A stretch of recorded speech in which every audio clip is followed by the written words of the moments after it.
ज्यावेळी कोर्ट त्यांना म्हणतं पुरावा द्या, कवडीचा पुरावा देत नाही. ज्यावेळी इलेक्शन कमिशन त्यांना म्हणतं पुरावा द्या, एक पुरावा देखील देऊ शकत नाही. हवेत गोळीबार करणाऱ्यांना जमीन दिसलेली आहे, अजूनही सुधारले नाहीत. तर त्यांची हीच अवस्था महाराष्ट्रातल्याही या सगळ्या स्थानिक स्वराज्य संस्थेच्या निवडणुकीत अशाच प्रकारची माती त्यांची होणार आहे हे या ठिकाणी भाकीत मी निश्चितपणे करू इच्छितो. आणि म्हणून खरं तर आजचा दिवस हा आपल्या सगळ्यांकरता अतिशय महत्त्वाचा दिवस आहे. मी विशेष उल्लेख आणि अभिनंदन हे आपले मंत्री अतुल सावे यांचं करू इच्छितो की अतुल सावेंनी अतिशय मोलाची भूमिका हे कार्यालय उभारताना या ठिकाणी केलेली आहे. अर्थात इतर सगळ्यांचा निश्चितपणे त्यांना साथ या ठिकाणी होता. कराड साहेब असतील, आपले मागचे अध्यक्ष असतील, आताचे अध्यक्ष असतील, संजय असतील, सगळे मंचावरच्या सगळ्यांनी त्यांना मदत केली. पण हे निश्चित आहे की जमीन शोधण्यापासून तर ही इमारत उभं राहतपर्यंत सातत्याने ज्या प्रकारे येणाऱ्या अडचणींचा सामना अतुलजींनी केला तो मला असं वाटतं अतिशय महत्त्वाचा आहे. आणि म्हणून त्यांचं आज मी विशेष अभिनंदन या कार्यालय निर्मितीच्या निमित्ताने करतो. आज खऱ्या अर्थानं आपले नेते प्रमोदजी असतील, गोपीनाथजी असतील, हे स्वर्गातनं आपल्याला आशीर्वाद देत असतील. कारण या मराठवाड्यावर आणि छत्रपती संभाजीनगरवर त्यांचं प्रचंड प्रेम होतं आणि संभाजीनगर वासियांचंही त्यांच्यावर प्रचंड प्रेम होतं. आणि भाजपच्या वाटचालीमध्ये त्या ठिकाणी प्रमोदजी, गोपीनाथजी, वसंतराव भागवत असतील, या सगळ्या लोकांनी सातत्याने आपली कार्यालय झाली पाहिजेत, पक्षाला स्थैर्य आलं पाहिजे याकरता त्या काळामध्ये खूप प्रयत्न केले. आणि त्या काळची जी आपली परिस्थिती होती, पद्धती होती, त्यानुसार जसे मिळतील तसे कार्यालय आपण त्या काळात उभे केले आणि आपल्या पक्षाला चालवलं. कुठे नाही उभे राहू शकले तर किरायाच्या जागेतनं देखील पक्ष चालवला. पण त्याही वेळी आपल्या सगळ्यांचं स्वप्न होतं की आपली कार्यालय चांगली असली पाहिजेत.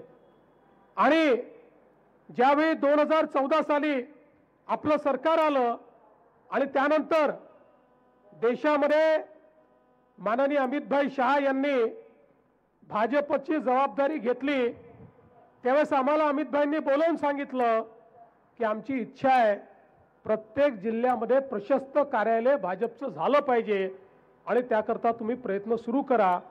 आणि तेव्हापासनं प्रत्येक जिल्ह्यामध्ये जमीन खरेदी करणं, तिथले प्लॅन मंजूर करणं, त्या ठिकाणी कार्यालय उभं करणं, अशा प्रकारचं कार्य आपलं चाललेलं आहे. एक गोष्ट मात्र निश्चितपणे आपण पाहिली, कुठेही सरकारी जमिनी घ्यायच्या नाहीत, कुठेही इल्लीगल बांधकाम करायचं नाही. 100% परवानग्या घेऊनच भाजपचं कार्यालय तयार झालं पाहिजे. आणि म्हणूनच संभाजीनगरमध्ये आमची अपेक्षा अशी होती की जरी शहर आणि जिल्ह्याचं कार्यालय असलं तरी देखील हे विभागाचं कार्यालय देखील असणार आहे. छत्रपती संभाजीनगर हे विभागाचं त्या ठिकाणी प्रमुख स्थान आहे, विभागीय मुख्यालय आहे. आपल्या बैठका विभागाच्या मराठवाड्याच्या इथे होतात. वेळोवेळी मराठवाड्यातल्या कार्यकर्त्यांना छत्रपती संभाजीनगरला यावं लागतं. आणि म्हणून या ठिकाणी आपलं जे कार्यालय ते प्रशस्त असावं. काही जमिनी आपण घेतल्या, विकल्या, अडचणी आल्या, काही अजून इमारती बघितल्या, पण त्यांनी समाधान होत नव्हतं.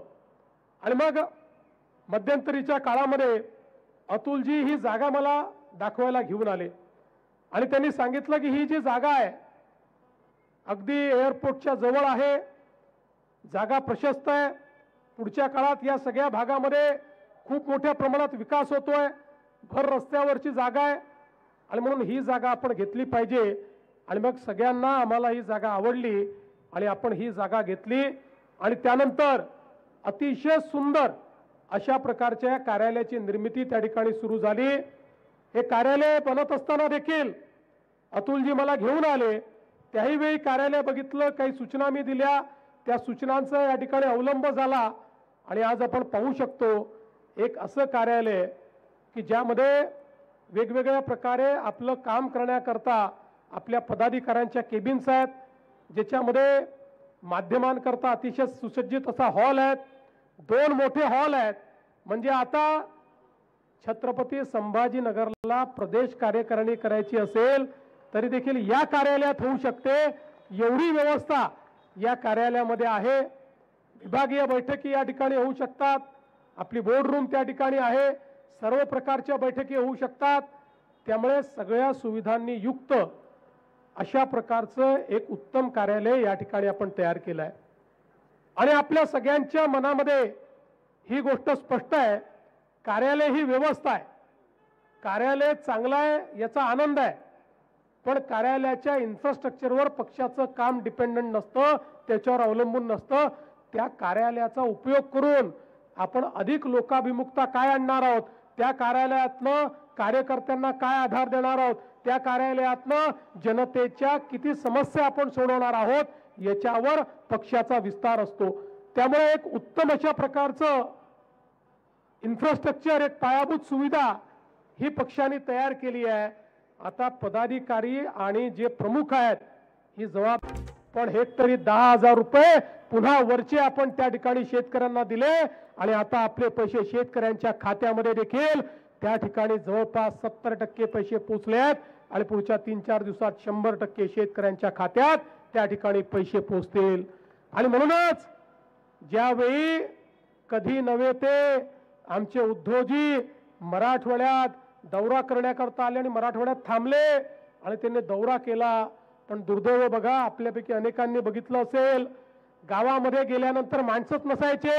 आमचे अंबादास दानवे माणसं, अरे कुठे गेले, अरे माणसं आणा, अरे माणसं आणा, असे माणसं आणायचे। याचं कारण लोकांचा तुमच्यावर विश्वास नाही। लोकांना माहिती आहे आपत्तीमध्येही भारतीय जनता पार्टी आणि महायुतीच त्यांच्या पाठीशी उभी राहणार आहे।